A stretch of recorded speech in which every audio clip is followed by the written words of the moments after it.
নমস্কার সুপ্রিয় দর্শক, আপনারা দেখছেন আপনাদের প্রিয় চ্যানেল নীলকণ্ঠ 2 এর সঙ্গে রয়েছে আমি বিনয়।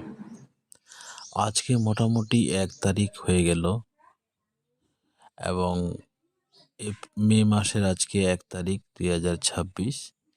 4 তারিখে বেরোবে ভোটের ফলাফল। জানি না এই ফলাফলে কি হবে, কার হার হবে, কার জিত হবে।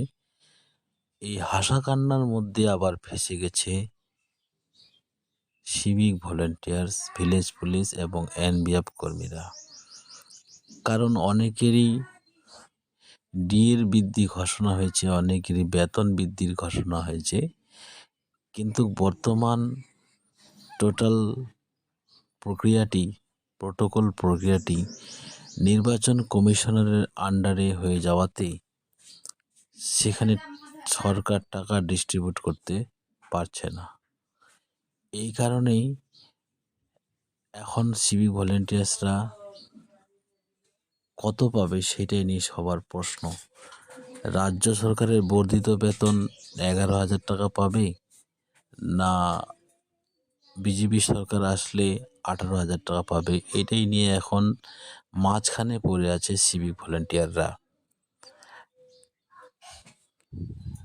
রাজ্য বাজেটে মুখ্যমন্ত্রী 1,000 টাকা বৃদ্ধি ঘোষণা করেছিল, এপ্রিল মাস থেকে লাগু হবে মে মাসে পাবে, কিন্তু শোনা যাচ্ছে এটাও নাকি নির্বাচন কমিশন কি বলেছে সেটা এখনো স্পষ্ট নয় এবং লিখিত কোনো কাগজও নাই, ঠিক আছে। কিন্তু এদিকে বেতনেরও টাইম হয়ে গেছে। এই ভিডিওটা নিয়ে, যেহেতু সিভিক ভলেন্টিয়াররা প্রতি মাসের 2-3 তারিখে স্যালারি পায়, 1 তারিখে বেশিরভাগই পায় না, সেই জন্য এই আপডেটটি আপনাদের আমি 2 তারিখে রাত্রিবেলায় আবার একটা কন্টেন্ট নিয়ে জানাবো যে আপনারা স্যালারি বা ওয়েজেস এবার কত পাচ্ছেন, 11,000 পাবেন না 10,000ই পাবেন। আপনারা যদি আমার চ্যানেলটি সাবস্ক্রাইব করে রাখেন তাহলে অবশ্যই জানতে পারবেন। তার আগে বলি, এখনও কিন্তু অপরিবর্তিত রয়েছে আপনার যে স্যালারি যে প্রোটোকল আছে সেটাতে কিন্তু 10,000ই রয়েছে। আজকে রাত্রিবেলা নাহলে 2 তারিখ 12টার পর আপনাদের ক্লিয়ার হয়ে যাবে যে আপনারা কত স্যালারি পাচ্ছেন। প্রোটোকলে কিছু একটা আপডেট হচ্ছে কিনা সেটাই রয়েছে দেখার বাকি। এর আগের ভিডিওতে আপনাদের আমি দেখাইছিলাম যে আপনার যে স্যালারি যে প্রোটোকলের যে প্রক্রিয়া সেটাতে কিন্তু অপরিবর্তিতই রয়েছে। কালকে 2 তারিখ, আজকে রাত্রেবেলা ফাইনাল হয়ে 2 তারিখে রাত্রিবেলায় আবার একটা আমি আপনাদের জন্য কন্টেন্ট ক্রিয়েট করব বা ভিডিও বানাবো, সেটাই আপনারা দেখবেন এবং ক্লিয়ার হয়ে যাবেন যে আপনাদের কত স্যালারি হতে চলেছে।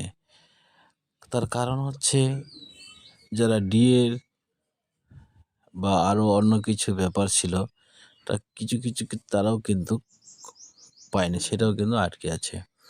এবার নতুন করে সরকার গঠন হলে সেটা কার্যকর হয়তো হবে। আপাতত সেটা এখন সরকার নির্বাচন কমিশনের আন্ডারে চলে গেছে, বা টোটাল প্রক্রিয়াটা, টাকা ট্রান্সফারিং প্রক্রিয়াটা, সেই জন্য কিছু কাজ আপাতত স্থগিত থাকছে বা আটকানো থাকছে। তো সুপ্রিয় দর্শক, আপনাদেরকে আমার অনেক ধন্যবাদ। আমার যে এখন বর্তমান যে সকল সাবস্ক্রাইবার আপনারা রয়েছেন, অনেক দিন ধরে রয়েছেন, অনেকেই অনেক রকমের কমেন্ট করছেন এবং অনেকেই অনেক রকমের ফল আসার চেষ্টা করছেন, কিন্তু আমিও খুব একটা ভালো কোনো সংবাদ না পাওয়া বা ফলাফলের কোনো একটা রিপোর্ট না আসা পর্যন্ত আমিও কিন্তু আপনাদের ভালো একটা ভিডিও দিতে পারছি না। সেই কারণে হয়তো আপনারা আমার পর হয়তো কিছুটা হলেও অসন্তুষ্টি আছেন। তো যাই হোক, আমি যা দিব ভালোই দিব। এটা একটা ছোট চ্যানেল, খুব একটা বড় না, নীলকণ্ঠ 2, কিন্তু আপডেট অন্যান্য চ্যানেলের চেয়ে বেশি দিবি। তো ধন্যবাদ, ভালো লাগলে চ্যানেলটি সাবস্ক্রাইব করে বেশি থাকবেন।